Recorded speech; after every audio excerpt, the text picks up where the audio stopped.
মক্কা শরীফ যাবেন, সেখানে যাওয়ার পরে আপনার একটা মোবাইল দরকার, আপনার 21 ক্যারেট 22 ক্যারেট স্বর্ণ দরকার, অরিজিনাল স্বর্ণ।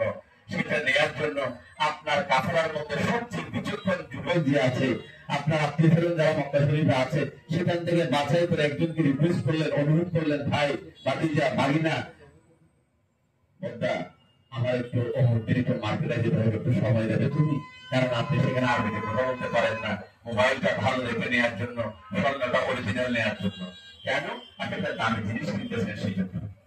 তাহলে 2000 রিয়াল, 3000 রিয়াল, 4000 রিয়ালের দামি মোবাইল কেনার জন্য 250 রিয়ালের 1 গ্রাম স্বর্ণ কেনার জন্য আপনি যদি বিচক্ষণ মানুষকে খোঁজ করে নিতে পারেন, আপনি জীবনে একবার হজ করার জন্য লক্ষ কোটি টাকা খরচ করে আপনি যে যাচ্ছেন, আপনার শারীরিক কষ্ট, মানসিক কষ্ট, পরিবার ছেড়ে হাজার হাজার কিলোমিটার দূরে চলে গেলেন, সেই হজটাকে আপনি জেনতেন করে করে চলে আসবেন না। বাংলাদেশের অনেকগুলো হজ এজেন্সি আছে যাদের কাজ হলো শুধু হাজিদের কাছ থেকে টাকা দেবেন, নিবন্ধন করবেন, আপনাকে ফ্লাইটে করে বিসমিল্লাহ নামাই দিলেন, এরপর আর কোনো খোঁজ খবর নাই। আমি এগুলো খুব ভালো করে জানি, ওনারা চিনেন, এনারা জানেন। মক্কা শরীফে বাংলাদেশ হজ মিশন মক্কা যেতে আছে, সেখানে অনেক বছর আমি অনুবাদ হিসেবে কাজ করেছি, হজ কর্মী হিসেবে কাজ করেছি, ওখানকার ভলান্টিয়ার হিসেবে কাজ করেছি, অফিসার হিসেবে কাজ করেছি। অনেকগুলো এজেন্সি বড় বড় মুফতি আমরা হজ মিশনের নিচতলা পিলারের মধ্যে ব্যান্ডে পিটাইছি, কারণ মুফতি সাহেব এখান থেকে টাকা কালেকশন করছে, ওখানে গিয়ে হাজিরা কোনো খোঁজ খবর নেই।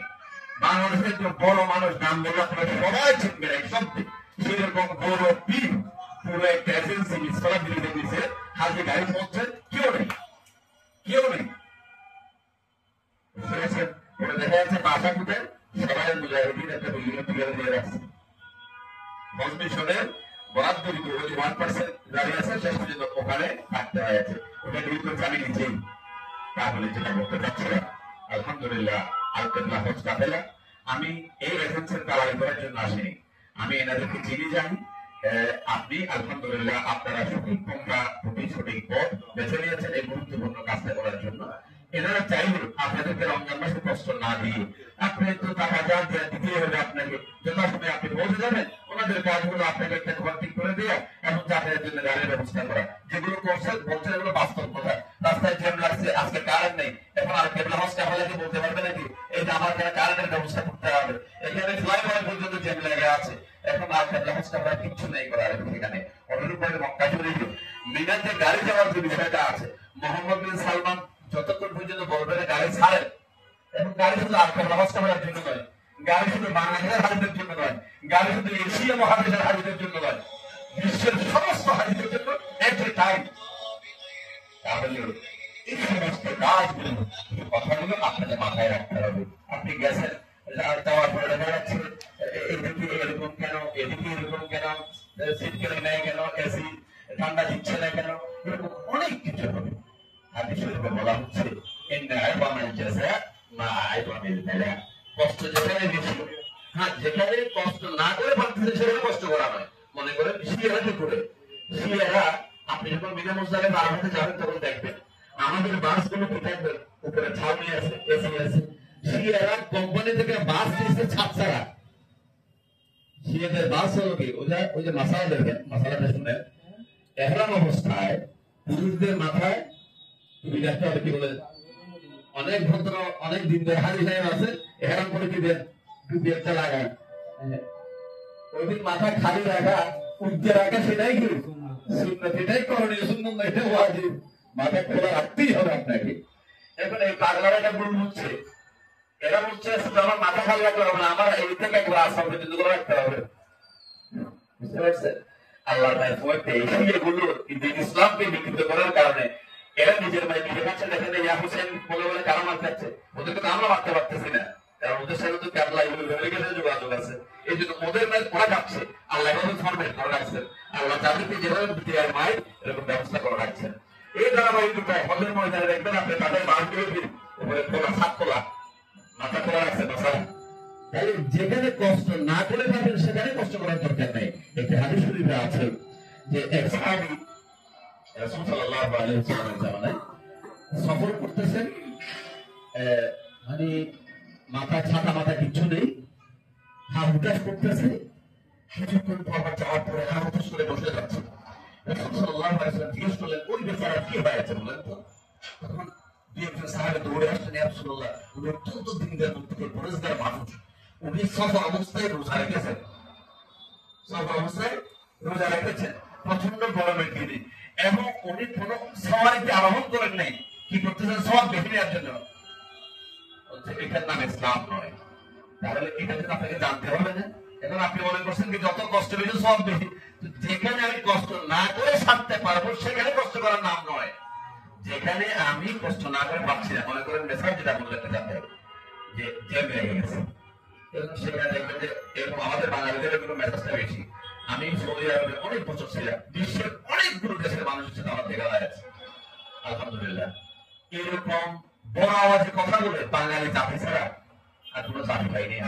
আমাদের দেশের লোকজন মনে করে যে যত বড় গলায় কথা বলতে পারবে সে অত বড় বাহাদুর, কিন্তু পৃথিবীর সবচেয়ে সভ্য মানুষ যারা, তারা খুব কম কথা বলে, আস্তে আস্তে কথা বলে, কান লাগালে তারপরে শোনা যায়।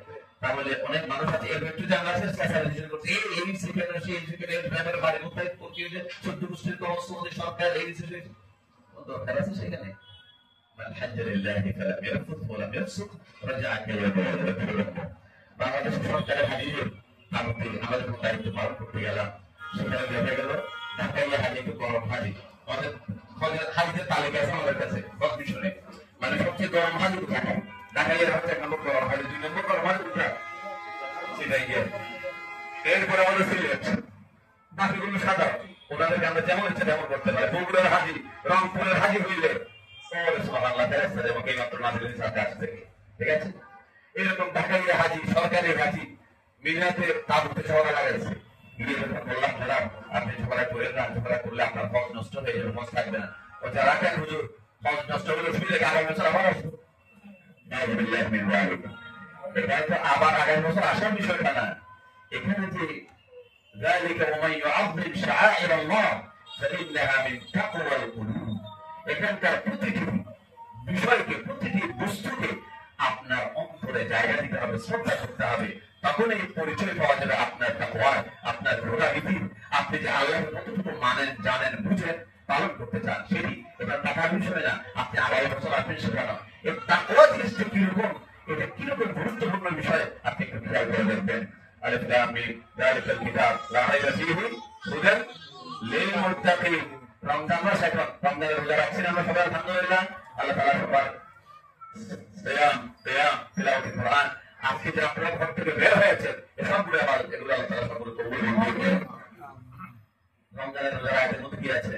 ইয়া আইয়ুহাল্লাযীনা আমানু কুতিবা আলাইকুমুস সিয়াম কামা কুতিবা আলাল লাযীনা মিন ক্বাবলিকুম লাআল্লাকুম তাত্তাকুন, তাহলে মুত্তাকি তাত্তাকুন।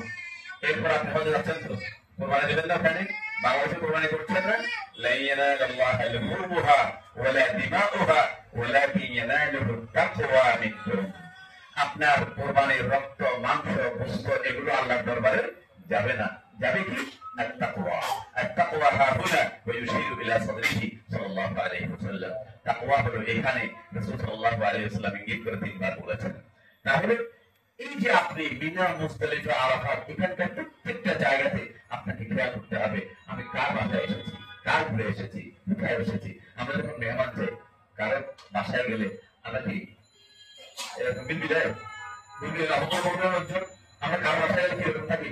একেবারে সুন্দর করে সেজে গুজে বসে থাকতে চাই, ঘরে যে সাধারণ কাপড় চোপড় করে সেগুলো পরি না, একটু এক্সট্রাঅর্ডিনারি ব্যতিক্রম সুন্দর শালীন ভদ্র কাপড় আমরা পরতে চাই। তাহলে আপনি যখন রাজাদিরাজের মেহমান হবেন সেখানে আপনার চাল চলন আচার ব্যবহার কিরকম হতে হবে? আপনি যখন সোনার মদিনায় যাবেন তখন আপনাকে কেমন করতে হবে? আহিস্তা কদম নীচি নিগাহ ফাসতাহু আওয়াজ খাবিদিন হারুন রাসূল আরবী হে ইয়া আইয়ুহাল্লাযীনা আমানু লা তারফা'ু আসওয়াতাকুম ফাওকা সাওতি আন-নবী ওয়া লা তাজহারু লাহু বিল কওল কাজাহরি বা'দিকুম লিবা'দিন আন তাহবাতা আ'মালুকুম ওয়া আনতুম লা তাশউরুন। মদিনা শরীফে আওয়াজ করে করে কথা বলা যাবে না। যেখানে ইমাম মালিক রাহমাতুল্লাহ আলাইহি স্যান্ডেল পরে হাঁটেন নাই, বলা হলো ইয়া ইমাম আপনি জুতা কোথায়? বলতেন যেই মাটিতে পেয়ারা নবী মুহাম্মদ মুস্তাফা সাল্লাল্লাহু আলাইহি ওয়াসাল্লাম শায়িত আমি সেখানে জুতা স্যান্ডেল পায়ে হাঁটতে পারি। এই হচ্ছে মানুষের ঈমান। এই জন্য আপনার ঈমানের পরিচয়, আপনার তাকওয়ার পরিচয়, আপনার খোদাবিধির পরিচয় পাওয়া যাবে কখন? আপনি যখন মক্কা কাবা শরীফে পা রাখার পরে যখন দেখবেন যে লাইনে দাঁড়ায় থাকতে হচ্ছে, হাম্মামে গেছেন, হারাম শরীফের হাম্মামে যান, আপনার রুমের হাম্মামে যান, 5 স্টার হোটেলে যান, সব জায়গায় এই সমস্যা আছে। বাথরুমে গেলেন, ওয়াশরুমে গেলেন, এই লাইন আপনাকে ধরতে হবে। মিলাতে আপনি যত বিএপি হন না কেন, আরাফাতে মুজদালিফাতে আপনাকে ওই ওয়াশরুমে গিয়ে দাঁড়াইতেই হবে, দাঁড়াইতেই হবে, কোনো উপায় নেই সেখানে। আর এটি হলো আপনার ইবাদত, এটি হলো আপনার ঈমান, এটি হলো আপনার ইসলাম, এটি হলো হজ, এটি হলো তাকওয়া, এটি হলো পরহেজগারি, এটি হলো স্যাক্রিফাইস, এটি হলো ঈমান, এটি হলো সওয়াব, এটি হলো আজর আযীম, এটি হলো আল হজ্জুল মাবরুর লাইসা লাহু জাযাউন ইল্লা আল জান্নাহ। আপনার চাল চলনে আচার ব্যবহারে কেউ কষ্ট পাচ্ছেন কিনা, আপনার চাহনিতে। আমি ব্যক্তিগতভাবে অনেকগুলো অভিজ্ঞতা তো আছে আরাফাতের ময়দানে। এখন তো অনেক নিয়ম কানুন করে ফেলছে সৌদি সরকার। আগে খোলামেলা ছিল, যার যেখানে সেখানে বসে দিত। তো আমরা তো মনে করেন সেখানে মক্কা ইউনিভার্সিটির স্টুডেন্ট, সেই হিসাবে কোনো এজেন্সির সাথে যোগাযোগ ছিল, এমনি বসে যেতেন এক জায়গায় গিয়ে। এরকম খোলা মাঠে যখন বসছি, কিছু দূরে একটা মহিলা বসে আছে, আরবি মহিলা বুঝাই যাচ্ছে, তার সাথে কেউ নেই। হাম্মামে যখন যাচ্ছে আমার দিকে তাকিয়ে বলতেছে এরকম করে ইঙ্গিত দিয়ে, মোহাম্মদ হাজ আমানা, এটুকু বলে চলে গেছে। তার সমস্ত জিনিসপত্র এখানে আছে। তখন আমি মনে মনে চিন্তা করতেছি, হ্যাঁ রে, এর নাম হলো ইসলাম। এই যে মেয়েটা হাম্মামে গেল, ওয়াশরুমে গেল, যাওয়ার সময় তার সকল দামি জিনিসপত্র আমাকে একটু বলতে একটা শব্দ বলে গেল, কি হাজ আমার। মানে এই শব্দ দিয়ে আমাকে কত গুরুত্বপূর্ণ দায়িত্ব আমার কাঁধের উপর দিয়ে চলে গেল। যতক্ষণ পর্যন্ত সে আসবে না, ততক্ষণ পর্যন্ত আমাকে পাহারা দিতে হবে। আপনার বাংলাদেশে বিশ্বের আনাচে কানাচে থাকে, কাজ টাইম বলেন, মহিলা পোশাক বলেন, সাংস্কৃতিক অনুষ্ঠান বলেন, সব জায়গাতেই যেখানে আপনার নারী পুরুষের অবাধ মেলামেশা, সেখানে কত ধরনের অ্যাক্সিডেন্ট হচ্ছে না। মুজদালিফা রজনী আপনি একটু করে কল্পনা করবেন, যেখানে আরব দেশের সুন্দরী রমণী খোলামেলা আপনার সামনে বসে আছে, যার যার অবস্থায় হাঁটছে। এদিকে সুন্দরী রমণী শুয়ে আছে, এদিকে পুরুষ শুয়ে আছে, কারো গায়ে কাপড় আছে, কারো গায়ে কাপড় নেই। ঘুমন্ত অবস্থায় আরাফাতের ময়দানে জিহাদ করে ক্লান্ত শ্রান্ত হয়ে বিয়েতে হাঁটি যায় মুজদালিফায়। ওনার সাথে সাথে আপনি শুয়ে পড়ছেন, ঘুমের থেকে আপনি খবরে নেই।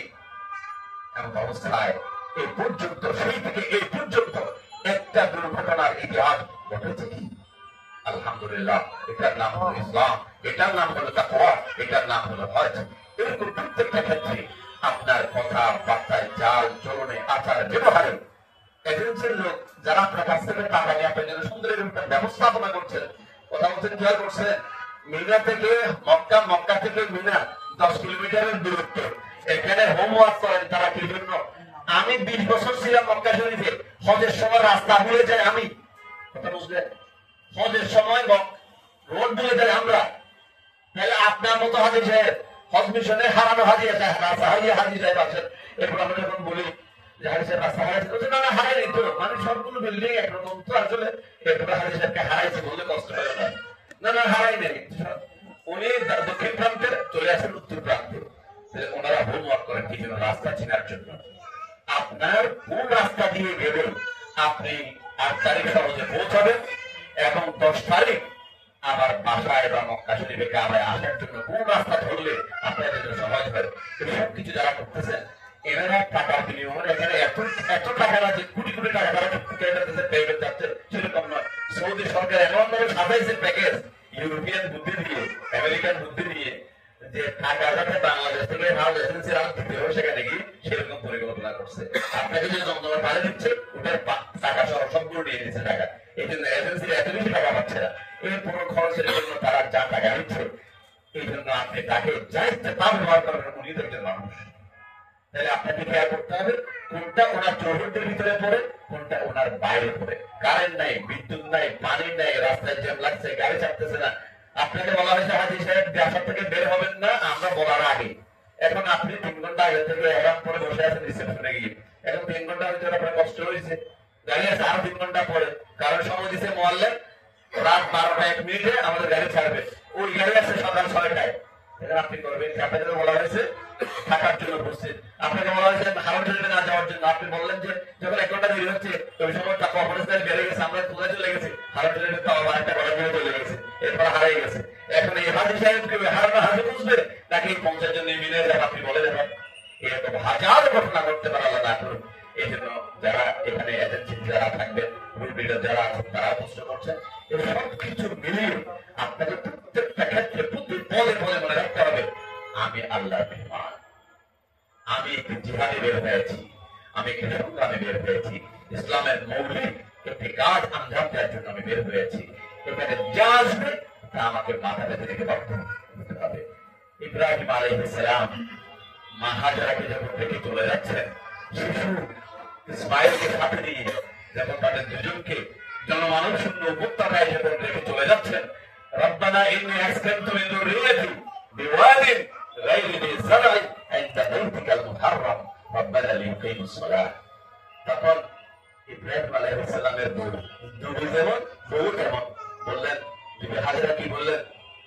আল্লাহু আমারাকা বিহাযা, আমাদের কি এরকম আমি মা এবং আমার এই ছোট্ট সন্তানকে এভাবে এটাকে বনবাস ছেড়ে রেখে যাওয়ার জন্য আপনার প্রভু নির্দেশ দিয়েছেন আপনাকে? তখন তিনি বললেন ইদান লা ইউবাইয়ুনা, তাহলে তিনি আমাদেরকে কখনো ধ্বংস করবেন না। সুবহানাল্লাহ। আপনি দেখবেন যে হারাই গেছেন, দুইজন একসাথে ছিলেন, স্বামী স্ত্রী অথবা ভাই অথবা বন্ধু, একই কারণে লোক হারাই গেছে। আরাফাতে, মিনাতে, মুজদালিফা বিশেষ করে ফজরের আগে যখন ওয়াশরুমে যাবেন, ঘুম থেকে উঠে তো চলে গেছেন, এরপরে দেখতেছেন যে আপনার লোকজন নাই, কারণ আপনি বাথরুম থেকে যখন বের হয়েছেন তখন যাওয়ার সময় তো সোজা যান নাই, বাগা থেকে আসছেন। এখন সবগুলো বিল্ডিং, সবগুলো বিছানা একরকম কাছে আছে, কিন্তু আপনি পাচ্ছেন না, হারা গেছেন, তুমি চলে গেছেন। এরকম অনেক দুর্ঘটনা করতে পারে। তখন আপনি হাউতাস করবেন না, অস্থির হবেন না, সবসময় কার্ড রাখবেন, সবসময় মোবাইল নম্বর রাখবেন, সবসময় আপনার মোবাইলের সাথে যোগাযোগ রাখবেন। তখন হাউতাস না করে আল্লাহর দরবারে দোয়া করবেন, দেখবেন যে কেমনে কেমনে মিলে দিচ্ছে। আরাফা নাম কেন হয়েছে? আদম আলাইহিস সালাম এবং মা হাওয়া, আরাফা মানে পরিচয় পাওয়া। আরাফা মানে কি বাবা? পরিচয় করা। একজন আরেকজনের সাথে পরিচয় হয়েছে আরাফাতের ময়দানে গিয়ে, সেই জন্য এটার নাম আরাফা হয়েছে। আর কাছে আসছে কোথায়? মুজদালিফায়। মুজদালিফা মানে কাছে আসে। এই জন্য আপনি এরকম দুর্ঘটনা করলে হাউতাস করার দরকার নেই। এটা হচ্ছে রুহানি জগৎ, সেখানে মনোবল সবচেয়ে বেশি রাখতে হবে, ইমানের সত্যি আপনার থাকতে হবে। আসলে সময় কম, গরম লাগতেছে আপনাদের, এই জন্য আমি অগোছালো কথা বলে যাচ্ছি, খুব সংক্ষেপে খুব তাড়াতাড়ি বলে যাচ্ছি। এই জন্য আর না হয় এগুলো অনেক সময় নিয়ে আরো সুন্দর করে সাজাই গুছায় আস্তে আস্তে বলতাম। যা হোক, যেটা বলতে চাচ্ছিলাম, সম্মানিত হাজি সাহেবগণ, আল্লাহর মেহমানগণ, আপনার এই হজের সফর মুবারক হোক।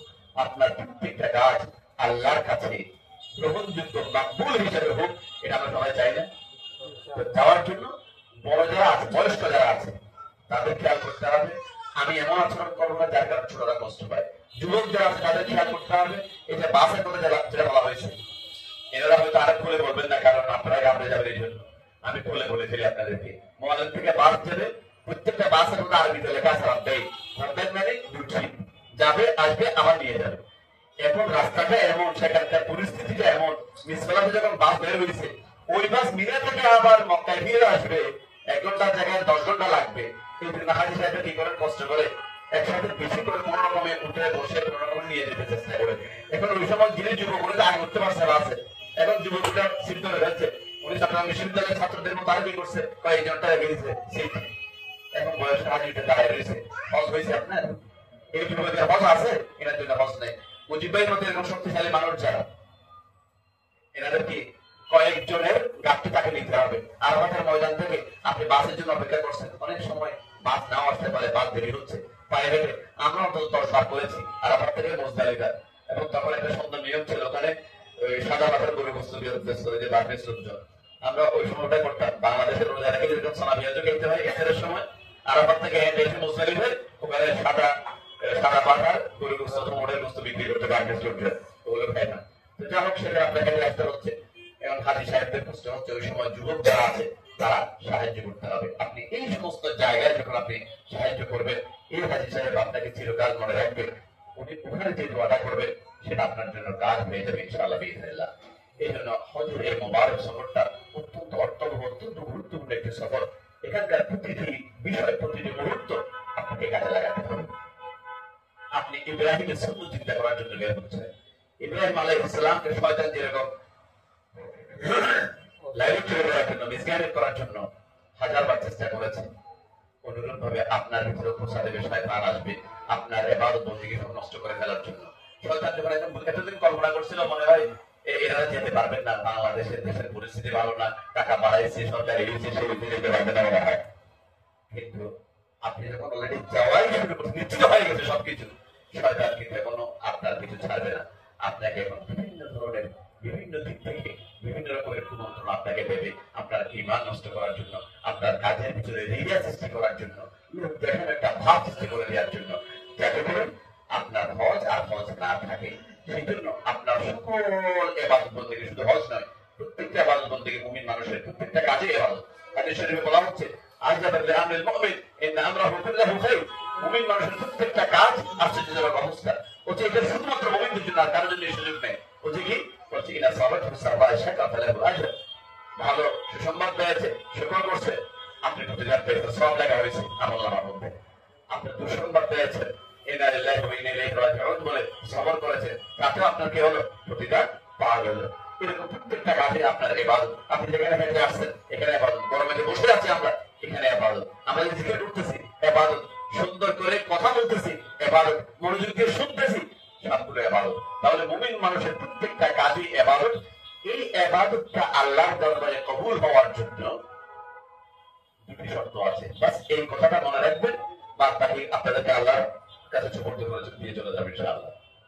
দুটি শর্ত সবসময় মনে রাখবেন, শুধু হজের জন্য নয়। আপনি যে বাজারে যাচ্ছেন, আপনি যে রাস্তার ডান পাশে হাঁটতেছেন, আপনি যে মুসলিম ভাই বোনদের সাথে মুস্কি হাসি দিচ্ছেন, হাস্যজ্জ্বল চেহারা নিয়ে কথা বলতেছেন, সালাম দিচ্ছেন, রাস্তা থেকে কষ্টদায়ক জিনিস সবাই বলতেছেন, এই সব কিছু ইবাদত। এই সব কিছুতে দুটি কথা মনে রাখবেন আপনার। একটা কথা হলো, যা করতেছেন কি জন্য করতেছি, কাকে খুশি করার জন্য, একমাত্র আল্লাহকে খুশি করার জন্য করতে হবে। দুই নম্বর, যা করবো আমি মন গড়া করবো না, আমি রাসূল আকরাম সাল্লাল্লাহু আলাইহি ওয়াসাল্লামের তরিকা অনুযায়ী। তাহলে মন গড়া করলে চলবে না, যখন যেটা যেভাবে করার জন্য বলা হয়েছে সেভাবে করতে হবে। তাহলে এবার আসেন, ওয়া আতিমুল হজ্জ ওয়াল উমরাতা লিল্লাহ। লিল্লাহ মানে আল্লাহর জন্য, আল্লাহর ওয়াস্তে। তাহলে ওই শর্ত এক নম্বরটা। দুই নম্বর শর্ত, রাসূল আকরাম সাল্লাল্লাহু আলাইহি ওয়াসাল্লাম বলছেন, সাল্লু কামা রাআইতুমুনি উসাল্লি। তোমরা নামাজ পড়ো কেমন করে, যা ইচ্ছে যেভাবে ইচ্ছে সেভাবে পড়বে। ব্যাপারটা হলো মুরগি আধা খাওয়ার মতো সেটা দেয়া, রাকাত বাড়ানোর জন্য তারাই করতেছে, কিছু বুঝে যাচ্ছে না, এ আলামু তালামু ছাড়া। আমাদের শহরেও পড়তেছে না, কোথায় পড়তেছে? তাহলে এটার নাম কি নয়, তারাবি নয়, ইসলাম নয়, নামাজ নয়। রাসূল সাল্লাল্লাহু আলাইহি ওয়াসাল্লাম বলছেন, সাল্লু কামা রাআইতুমুনি উসাল্লি। নামাজ পড়বা আমাদের যেভাবে নামাজ পড়তে দেখেছো। এরপর কি বলছেন হজ সংক্রান্ত? বলছে, খুযু আন্নী মানাসিকাকুম। হজের মাসালা মাসাইল আমার কাছ থেকে জেনে নাও তোমরা, আগামী বছর হয়তো তোমাদের সাথে দেখা নাও হতে পারে। এই জন্য আপনার প্রত্যেকটা কাজ ইবাদত বন্দেগী আল্লাহকে রাজি খুশি করার জন্য হতে হবে, এবং রাসূল সাল্লাল্লাহু আলাইহি ওয়াসাল্লামের তরিকা অনুযায়ী হতে হবে। সেই পন্থাগুলো জানানোর জন্যই হজ কাফেলা এই ব্যবস্থাটা করেছে। আল্লাহ বাংলাদেশের অন্যান্য 10টি এজেন্সির মতো তারা আপনি টাকা দিচ্ছেন, পৌঁছে দিচ্ছেন মক্কা শরীফ, আপনি কি করেন না করেন আর কিছু আসে যায় না। কিন্তু সেটা তারা করতে পারতেন, সেটা না করে আপনাদেরকে রমজান মাসের এরকম কঠিন মুহূর্তে কষ্ট দেওয়ার উদ্দেশ্য হলো এই জন্য এটি অনেক বড় কাজ। এই বিশাল কর্মযজ্ঞ, এই বিশাল প্রজেক্ট, এই বিশাল জিহাদ, এটা আঞ্জাম দেওয়ার জন্য আপনাকে আমাকে শারীরিকভাবে মানসিকভাবে প্রস্তুতি নিতে হবে, এবং জানতে হবে, বুঝতে হবে, মানতে হবে। জানতে হবে, বুঝতে হবে, মানতে হবে। এই জানার জন্য আপনি যখন যেখানে সন্দেহ হয়, যেভাবে বলছিলাম, দামি জিনিস কেনার জন্য যেরকম আপনি সচেতন মানুষ ছাড়া চলেন না, হজের মাসালা মাসাইলের ক্ষেত্রে এগুলো খেয়াল করবেন। একটা কিচ্ছা বলে শেষ করে দিচ্ছি। পটিয়া মাদ্রাসার একজন বড় মুহাদ্দিস, যিনি কিতাবুল মানাসিক পড়েছেন। কিতাবুল মানাসিক মানে হজের মাসালা মাসাইল। হজ করতে গেছেন বড় মুহাদ্দিস সাহেব। হজ করতে যাওয়ার পরে ওমরা করে যখন বাসায় ফিরছেন, বলতেছেন, আমি একটু বেশি ক্লান্ত শ্রান্ত হয়ে গেছি। এক যুবক বললেন যে, ক্লান্ত শ্রান্ত তো হবে না, আপনি বয়স্ক মানুষ, বুড়ো মানুষ, সেই জন্য। তো একজন সৎ চালাক টাইপের একজন মানুষ ছিল। তো হুজুর বলছেন, না, আমার থেকে বুড়ো মানুষ, ওনার তো এরকম ক্লান্ত হয়নি। তো এক চালাক যুবক উনি টের পেয়েছেন, তো হুজুর আপনি কি কি কাজ করছেন, ওমরার মধ্যে কি কি কাজ করছেন বলেন তো? কেন ওমরার কাজগুলো স্পষ্ট, আমরা ঢাকা থেকে আসার সময় এহরাম করে চলে আসছি। এরপরে মক্কা শরীফ এসে হোটেলে লাগেজ থেকে ফ্রেশ হয়ে আমরা হারম শরীফ চলে গেলাম, মক্কা কাবা শরীফ।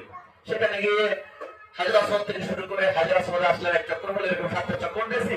এরপর সাফা মারওয়ায় গেলাম, সাই করলাম, এরপরে মাথা হলক করলাম। এই তো কাজ উমরা কাজ তো এই যে হ্যাঁ ঠিক আছে। সবাইকে মনে করতে হচ্ছে হ্যাঁ হুজুর সাফা মারওয়া কেমনে করছেন বলেন তো? হুজুর কেন হাজর আসওয়াদ থেকে শুরু করে হাজর আসওয়াদে আসলে এরকম এক চক্কর হয়, সাফা থেকে মারওয়া, মারওয়া থেকে সাফায় আসলে কয় চক্কর হয়? আসলে হচ্ছে 2 চক্কর। হুজুর মনে করছে কয় চক্কর? হুজুর মনে করছে দুটো মিলে 1 চক্কর। সাফা থেকে মারওয়া, মারওয়া থেকে সাফায় আসলে এখন কটা হয়েছে চক্কর? 2টা হয়েছে চক্কর, কারণ এগুলো আলাদা আলাদা। সাফা থেকে মারওয়া 1 চক্কর, মারওয়া থেকে সাফায় আসলে 1 চক্কর, এরকম 7 চক্কর। তাহলে আপনার 70 চক্কর শেষ হবে কোথায়? মারওয়ায় গিয়ে। এখানে হুজুর মনে করছে হাজর আসওয়াদের মতো এখানে যেরকম হাজর আসওয়াদ থেকে শুরু করে আবার হাজর আসওয়াদে ফিরে আসলে 1 চক্কর হয়, হুজুর মনে করছেন এখানেও কিরকম হবে? সাফা থেকে শুরু করে আবার সাফায় আসলে কি হবে? 1 চক্কর হবে। সাফা থেকে মারওয়া দূরত্ব হলো 1/2 কিলোমিটার। কত কিলোমিটার? 1/2 কিলোমিটার। একটা সাই করতে 3.5 কিলোমিটার হাঁটতে হবে আপনাকে। কত কিলোমিটার? 3.5 কিলোমিটার। এখন হুজুর কয় কিলোমিটার আসছে? 7 কিলোমিটার। তো বয়স্ক মানুষ ক্লান্ত না হয়ে পারে। এই জন্য শুধু আপনি কি করলেন, মাসালা শুধু শিখলে চলবে না, প্র্যাকটিক্যাল জানতে হবে। আরেকজন বড় মানুষ হানাফি মাযহাবের একজন বড় ইমাম, তিনি কাবা শরীফ গেছেন, তাওয়াফ করতেছেন। তাওয়াফের মধ্যে আমরা যখন তাওয়াফ করবো তখন হাজর আসওয়াদ থেকে যখন শুরু করবো, হাতের বাম পাশে থাকবে কাবা শরীফ। হাজর আসওয়াদ থেকে যখন আমরা শুরু করবো, কাবা শরীফ কোথায় থাকবে? আমার হাতের বাম পাশে থাকবে। এখন ইসলামের বিধান করে প্রত্যেকটা ক্ষেত্রে ডান দিকে প্রাধান্য দেয়া। হাদিস শরীফে বলা আছে জুতা পরার সময় মাথায় চুল আসলানোর সময় পর্যন্ত ডান দিকে আলাদা পছন্দ করেন। এখন ওই হুজুর মোল্লা আলী কারি রহমতুল্লাহ আলাই, পৃথিবী বিখ্যাত একজন বড় আলেম, তিনি উল্টো দিক থেকে তাওয়াফ করতেছেন, খানায় কাবার ডান দিকে রেখে উল্টো দিক থেকে আসতেছেন। উনি একটা কিতাব লিখছেন, কিতাবুল মানাসিক, হজ বিষয়ের কিতাব। এখানে সাহেব ওনাকে গিয়ে বলতেছেন, হুজুর আপনি তো হজে আসছেন, কিতাবুল মানাসিক পড়ে আসেন না মোল্লা আলী কারি? উনি কে? উনি নিজেই।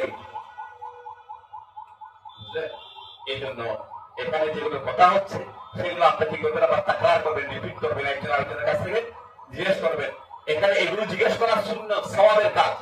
এখানে হজের সফরে শয়তান আপনাকে সময় নষ্ট করার জন্য এটা বলবে, গল্প গুজব, বাড়ি কয়টা করছেন, ফ্ল্যাট কয়টা আছে, মাইয়ার সরকারি চাকরি করে জমা দিচ্ছেন কিনা, তোমাদের মোবাইল থেকে আসছেন, বিয়ের সাথে সম্পর্ক আছে কিনা, এইরকম কাণ্ড কীর্তন করে আপনার সময় নষ্ট করার জন্য উঠে পড়া লাগবে। সেখানকার প্রত্যেকটা মুহূর্ত, প্রত্যেকটা সেকেন্ডকে আপনি কাজে লাগাবেন। শুধু করে দেখবেন হারাই খাবার চাই থাকলেও সওয়াব আছে, জিকির করলে সওয়াব আছে। এই যে আপনি যেভাবে বলছেন, আল্লাযীনা ইয়াযকুরুনাল্লাহা কিয়ামান ওয়া কুউদান ওয়া আলা জুনুবিহিম ওয়া ইয়াতাফাক্কারুনা ফি খালকিস সামাওয়াতি ওয়াল আরদ রব্বানা মা খালাকতা হাযা বাতিলা সুবহানাকা ফাকিনা আযাবান নার। তাহলে আপনার এই সফরের প্রতিটি মুহূর্তকে কাজে লাগাবেন। কারণ আপনি যাচ্ছেন, যারা সত্যিকার রোজাদার, সত্যিকার যারা রোজাদার, রোজাকে যারা মন থেকে বরণ করে নিতে পারছে, এনারা এখন আশ্চর্য করতেছে না। এই যে শুরু হলো, এই যে কয়েকদিন আগে, আজকে কতটা রোজা? আজকে আর যারা ভারী মনে করে তারা যাচ্ছে না, অনেক সময় রয়ে গেছে। এরকম না বিষয়টা? হজের সফর হচ্ছে সেরকম। আপনি যদি এটাকে মন থেকে যদি বরণ করতে পারেন, তাহলে আপনার লাগবে তাড়াতাড়ি দিন ফুরিয়ে যাচ্ছে। আর কিছু মানুষ দেখলে তাড়াতাড়ি বাসায় চলে আসার জন্য চিন্তা করবে। কিন্তু আপনি প্রথমে যাওয়ার পর থেকে যদি সময়কে কাজে না লাগান, তাহলে যেদিন আপনার মুআল্লিম আপনাকে ঘোষণা দেবে জেদ্দা যাওয়ার জন্য বা মদিনা শরীফ যাওয়ার জন্য, খানায় কাবা ছেড়ে আপনাকে চলে যাওয়ার জন্য ঘোষণা দেওয়া হবে, বাস যখন ছেড়ে দেবে তখন আপনার দু চোখ বেয়ে মানে করা শুরু করবে, খানায় কাবার জন্য আপনার মন কাঁদা শুরু করবে। কিন্তু ওই সময় কাইন্দা লাভ নেই, সময় থাকতে কাঁদতে হবে, রব থাকতে আরো, সম্পত্তি থাকতে আরো। এই জন্য সময়টাকে কাজে লাগাবেন। আর সবচেয়ে গুরুত্বপূর্ণ যে বিষয়টি, সেটি হলো, এটি বলে আমি শেষ করে দিচ্ছি, রমজানের রোজার কথা যেখানে আল্লাহ তাআলা বলেছেন, সেখানে রোজার মাসালা আগে পরে মাঝখানে আল্লাহ তাআলা বলছেন, وَإِذَا سَأَلَكَ عِبَادِي عَنِّي فَإِنِّي قَرِيبٌ أُجِيبُ دَعْوَةَ الدَّاعِ إِذَا دَعَانِ فَلْيَسْتَجِيبُوا لِي وَلْيُؤْمِنُوا بِي لَعَلَّهُمْ يَرْشُدُونَ। এর আগেও রোজার মাসালা, রোজা সংক্রান্ত কথা, পরে রোজা সংক্রান্ত কথা, মাঝখানে এটা বলেছেন আল্লাহ তাআলা, আমার বান্দা যদি আমার সম্পর্কে জানতে চায়, তাহলে আমি তার খুব কাছে আছি, আমি তার ডাকে সাড়া দেওয়ার জন্য প্রস্তুত আছি। সুবহানাল্লাহ। অনুরূপভাবে হজের মাসালা যেখানে আল্লাহ তাআলা বলছেন আল হাজ্জু আশহুরুম মালুমাত ওয়া আতিমুল হাজ্জ ওয়াল উমরাতা লিল্লাহ, এখানেও হজের মাসালা, এর পরেও হজের মাসালা। মাঝখানে আসছে কি দোয়া জানেন? ربنا آتنا في الدنيا حسنة وفي الآخرة حسنة وقنا عذاب النار। তাহলে দোয়া হলো গুরুত্বপূর্ণ জিনিস। আপনারা খেয়াল করছেন কিনা জানি না, ওই যে হারিয়ে যাওয়ার কথা বললাম, হারিয়ে গেলে হাত হুতাশ না করে আল্লাহর কাছে দোয়া করবেন, দেখবেন যে আপনার পাশে এসে দাঁড়িয়ে থাকছে একদিন। আপনি কল্পনা করতে পারবেন না হজের সফরটা সেরকম। আপনি যখন আল্লাহর জন্য পেয়ে যাবেন, আল্লাহ আপনার জন্য সবকিছু ব্যবস্থা করে দেবেন। আপনাকে সবসময় খেয়াল করতে হবে আমি কারটাকে সারা দেওয়ার জন্য এসেছি, আমি আমার মুনিফকে খুশি করার জন্য এসেছি, আমি আমার মন গড়া কাজ করতে আসিনি। আমার পেয়ারা নবী মুহাম্মদ মুস্তাফা সাল্লাল্লাহু আলাইহি ওয়াসাল্লাম যে পথে চলেছেন, যে পথ দেখাই গেছে, সেই পথে প্রধান অনুসরণ করার জন্য, ইব্রাহিমের সুন্নাত চিন্তা করার জন্য আমি এসেছি। ইব্রাহিম খলিলুল্লাহ হয়েছেন, ইব্রাহিম খলিলুল্লাহ হয়েছে, এমনি হয়েছে খলিলুল্লাহ। ওয়াইদ বিতালা ইব্রাহিম রাব্বুহু বিকালিমাত, ইব্রাহিম আলাইহিস সালামকে আল্লাহ তাআলা অনেকগুলো বিষয়ে পরীক্ষা নিয়েছেন। 90 বছর বয়সে ভেতরে একটা পোলা হয়েছে। এরপরে যখন পোলাটা যখন ডিস্ট্রিবিউট হয়েছে, দেখতে ভালো লাগতেছে, তখন কিন্তু কোরবানি দিল। কেমন লাগে? আদরের প্রিয়তমা স্ত্রী এবং শিশু সন্তানকে জনমানুষের মুক্তায় বনবাস দিতে হবে, এসব কিছু অনায়াসে তিনি মেনে নিয়েছেন। তিনি হলেন ইব্রাহিম খলিলুল্লাহ। আল্লাহর মধ্যে এমনি হওয়া যায় না, কষ্ট না করলে আপনি এমনি কখনো ফল পাবেন না। এই জন্য আসুন কষ্ট স্বীকার করে যত চেষ্টা করবো সবর করার জন্য এবং আরেকজনকে প্রাধান্য দেওয়ার জন্য। যুবক যারা তারা বয়স্ককে কাজে লাগাবেন, বয়স্ক বলবেন না আমার ভাই, আমার আরেকজন ভাইকে আমি সুযোগ দেবো।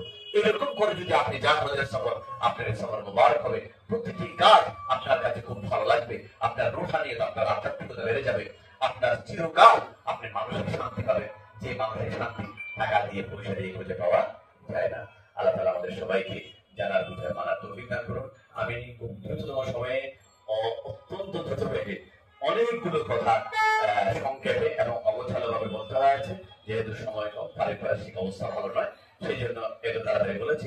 আবার সুযোগ হলে ইনশাআল্লাহ আপনাদের সাথে আরো মন খুলে কথা বলবো। হতে পারে আল্লাহ তাআলা কবুল করলে মক্কা শরীফ দেখা হতে পারে, তাহলে সেখানে আরো মন খুলে কথা বলবো ইনশাআল্লাহ। গুরুত্বপূর্ণ সময়ে যখন সেখানকার মোবারক জায়গাগুলোতে, মোবারক স্থানে, মোবারক সময় যখন হাত উঠাবেন, তখন আমাদের জন্য দোয়া করতে ভুলবেন না। আল্লাহ আমাদের সবাইকে জানার বিষয়ে মারা তৌফিক দান করুন। আমিন। ওয়া আলহামদুলিল্লাহি রাব্বিল আলামিন। আসসালামু আলাইকুম ওয়া রাহমাতুল্লাহি ওয়া বারাকাতুহু।